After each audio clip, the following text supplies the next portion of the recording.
A Almeida Produções te convida a se tornar um membro do canal. Somos um ministério independente, por isso te pedimos que apenas compartilhe e curta nossos vídeos. Juntos podemos ampliar essa visão e fazer a diferença. Como o cristão lida com o pecado contínuo?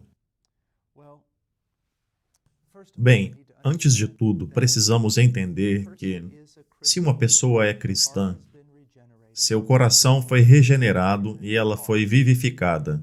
Ela recebeu um coração novo e também o Espírito Santo habita nela. Então, um cristão vai experimentar mudanças, transformações.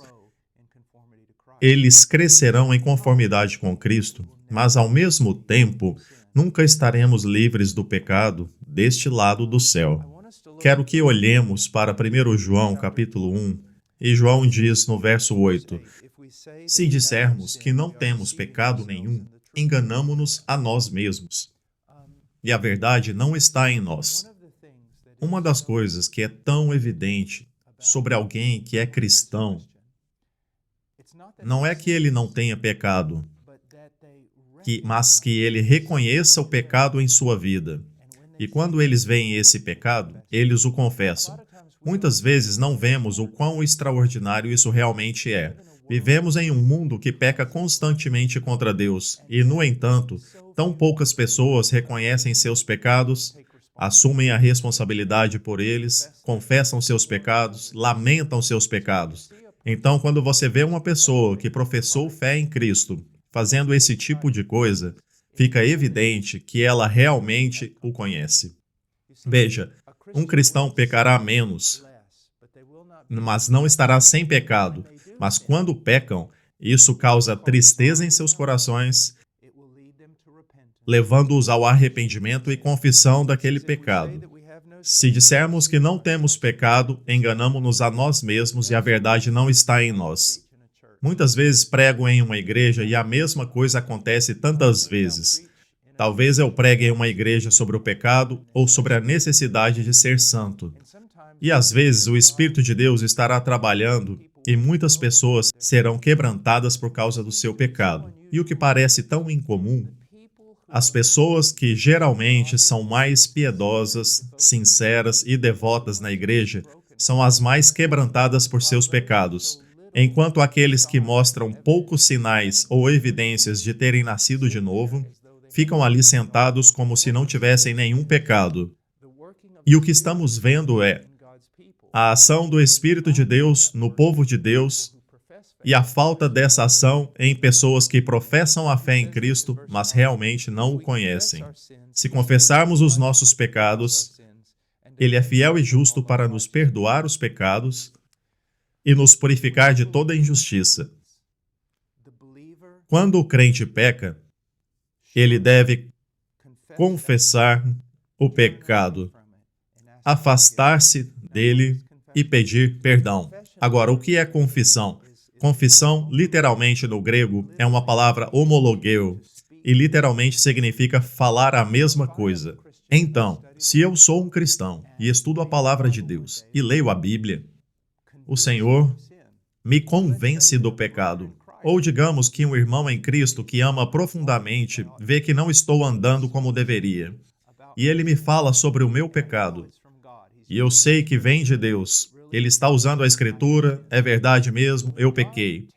Quando Deus diz através da palavra de Deus, ou através da instrução de um outro crente, ou de uma outra forma, quando Deus me diz que pequei, quando Ele fala comigo, você pecou, Paulo, você estava impaciente. Confissão não é apenas dizer sinto muito. Confissão é falar a mesma coisa. Quando Deus diz, Paulo, você tem sido impaciente. Confissão é quando eu digo, Senhor, concordo contigo em relação ao meu pecado. O Senhor disse que estou impaciente, o Senhor está certo. Isso é confissão e depois pedido de perdão.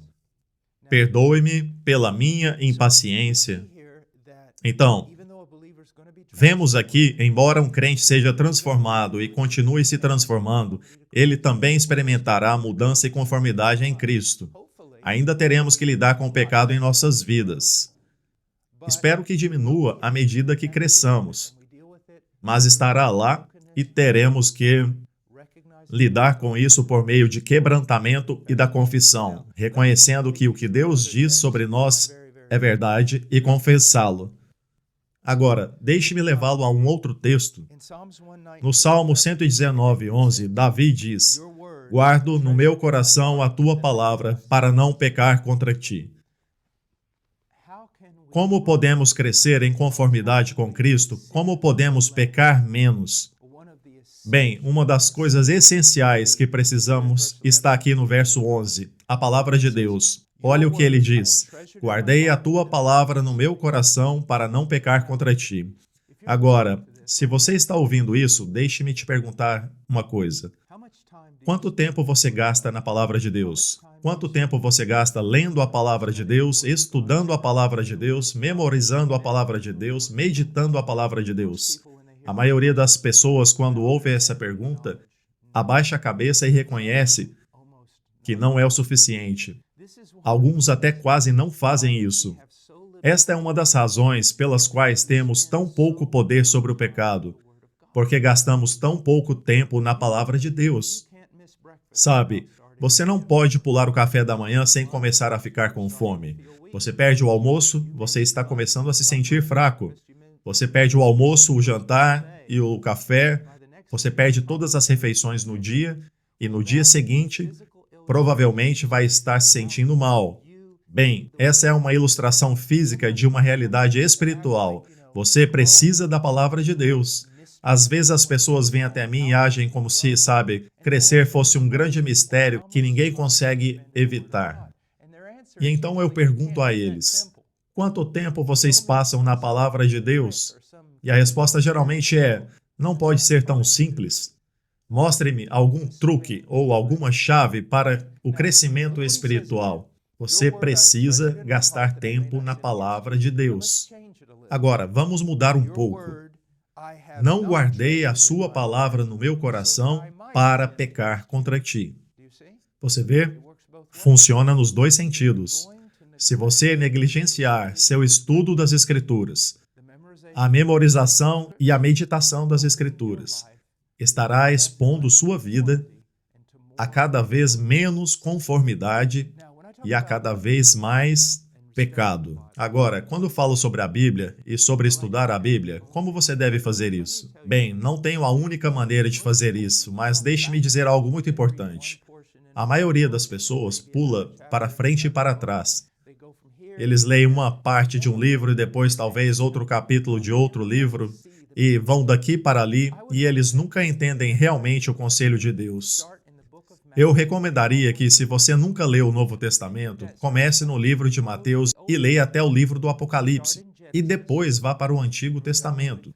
Comece em Gênesis e leia até Apocalipse, e passe o resto da sua vida nessa disciplina de vida. Sejam 3, 4, 5 ou 15 capítulos por dia, o importante é que você leia a Bíblia sistematicamente e comece a ver como todas as peças começam a se encaixar. Você está começando a ver o panorama geral de Deus e o panorama geral em relação à salvação e à vontade de Deus. Agora quero que possamos ir ao livro de Tiago por um momento e quero mostrar a vocês algo. No capítulo 1, sabe, Tiago está falando sobre provações. E então, depois que ele fala sobre as provações, Tiago desce e diz isso. Versículo 13. Ninguém, ao ser tentado, diga: sou tentado por Deus, porque Deus não pode ser tentado pelo mal, e Ele mesmo não tenta ninguém. Quando sou tentado a fazer algo, preciso perceber, antes de tudo, que isso não vem de Deus, não é de acordo com a vontade de Deus e não está de acordo com o caráter de Deus. Preciso ver o pecado como ele realmente é, algo que se opõe a tudo o que Deus é e a tudo que Ele deseja. Isso não é apenas um pequeno erro. Isso é hostilidade, é inimizade, é lutar contra Deus e o propósito de Deus na minha vida. Então, preciso reconhecer o pecado pelo que ele é, não vem de Deus. E quando estou vivendo neste mundo e talvez uma pessoa me peça para fazer algo ou haja uma possibilidade de fazer algo aqui, e eu considero isso à luz das Escrituras e percebo que não é algo que Deus gostaria que eu fizesse, preciso reconhecer que isso não vem de Deus. Sou filho de Deus e não devo ter nada a ver com isso. Não há nada. Não temos comunhão, nem trégua, nem unidade com as trevas, com o pecado, com o diabo. Então, reconheça quando a tentação vier. Ela não vem de Deus e precisa ser rejeitada. Agora, no verso 14 diz: mas cada um é tentado quando atraído e seduzido pela sua própria concupiscência. Agora, quando uma tentação vier e entrar em sua mente, faça isso ou olhe aquilo, isso não é pecado. Isso é uma tentação. Isso não é o pecado. Torna-se pecado quando você cede a isso, quando você se entrega a isso, quando você se dedica a isso, quando você se entrega a fazer exatamente isso, aí se torna um pecado. Mas quando isso entra pela primeira vez na sua mente, olhe para aquilo. Não, isso não é tentação. Mas aqui é o que você precisa entender. Não se pode brincar com a tentação, não se pode brincar com o pecado. Ele vai te agarrar rapidamente. Se você estiver trabalhando nos campos na Índia ou no Paquistão e houver uma grande cobra e você tiver um facão na mão e de repente essa cobra aparecer, você não pode ficar olhando ali para ela. Vai acontecer em questão de 1 ou 2 segundos um ataque. Ou você arranca a cabeça dela ou tem que fugir. Quantas crianças conhecemos, pelo menos aqui e ali, que estiveram comigo durante toda a minha vida, que se sentaram ali e brincaram com cobras venenosas, divertindo-se, e então, de repente, elas se aproximaram delas e o que acontece? A cobra ataca. A cobra ataca quando você vê a tentação, quando ela aparece, não brinque com ela. Não medite sobre ela. Não pense nisso. Mate-o. Afaste-se dele. Fuja dele. Somos instruídos a fugir de certos pecados, sabe? Você se lembra quando Caim ficou bravo? Ele ficou muito, muito bravo e Deus lhe disse: o pecado está esperando na porta e seu desejo é contra você. Você precisa perceber algo. O pecado é como um animal selvagem. E quando se aproxima, ele quer você, ele quer devorar você, ele quer destruir você. A Bíblia diz que o diabo é como um leão que ruge procurando a quem devorar. Corte-o imediatamente. E aqui está outra coisa muito importante sobre o pecado. Não vá para lugares onde o pecado é fácil.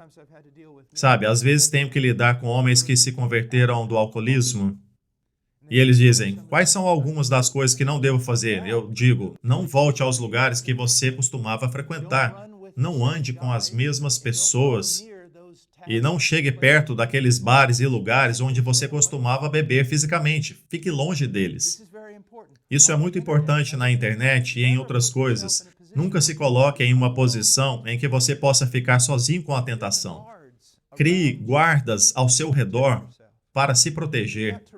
Você precisa perceber o quão fraco você é e o quão forte o diabo é, o quão forte o pecado é e a sua luxúria podem ser. Agora diz no versículo 15, então, quando a concupiscência concebe, dá à luz o pecado. E quando o pecado é consumado, ele traz a morte. E outra coisa que você precisa entender sobre o pecado é que ele é mortal. E você diz: bem, eu sou cristão, ok, ainda é mortal. Quantos lares cristãos eu vi destruídos pelo pecado? Quantos ministérios cristãos não existem mais? Quantos homens foram usados poderosamente por Deus para fazer grandes coisas e então caíram no pecado e ele desfez tudo o que era bom de antes? O pecado é mortal, é monstruoso. Você precisa fugir disso. Agora, versículo 16. Essa é a parte importante para lidar com a tentação. Não se deixe enganar, meu amado irmão. Toda boa coisa, todo dom perfeito vem do alto, descendo do Pai das luzes, em quem não há mudança nem sombra de mudança. Agora, o que mais você deve reconhecer?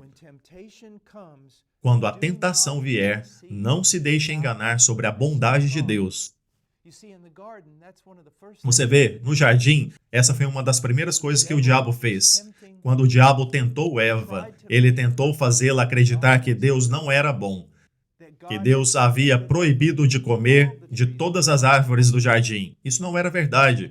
E então o diabo basicamente sempre fará você pensar: bem, Deus não vai te ajudar aqui. Deus não vai suprir essa necessidade. Então você precisa sucumbir a essa tentação. Estou lhe oferecendo algo porque Deus não está te oferecendo nada. E você percebe que quando a tentação vier, não vou agarrá-la. Por quê? Porque Deus é bom e tem algo melhor para mim.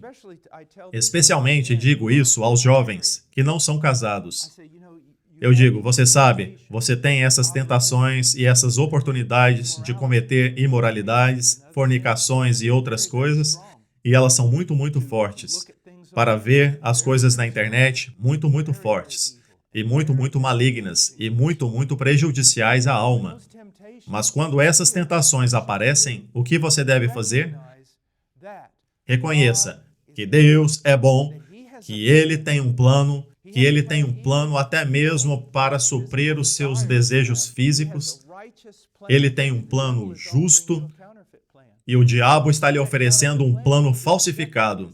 E quando você vê esse plano falso, você precisa rejeitá-lo, porque não é a melhor coisa para a sua vida, não é algo bom para a sua vida. Você precisa esperar, porque Deus prometeu lhe dar o bem.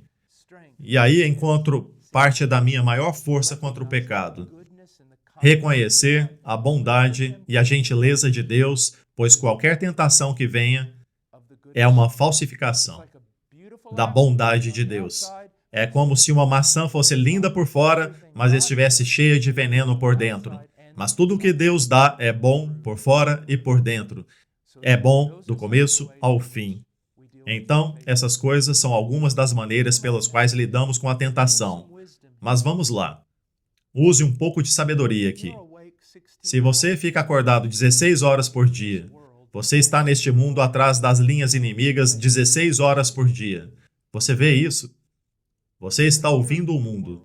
Você está sendo influenciado pelo mundo se você não gasta tempo na palavra de Deus, grandes quantidades de tempo, se você não gasta tempo em oração, se você não gasta tempo na comunhão, de uma boa igreja sólida com outros crentes, você não será capaz de vencer. E não saia por aí procurando algum evangelista de TV para tocar sua vida com poder.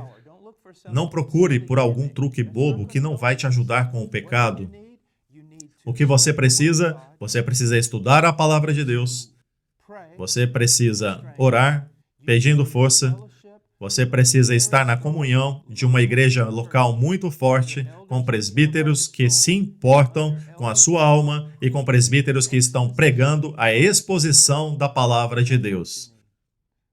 Tudo bem? Deus te abençoe.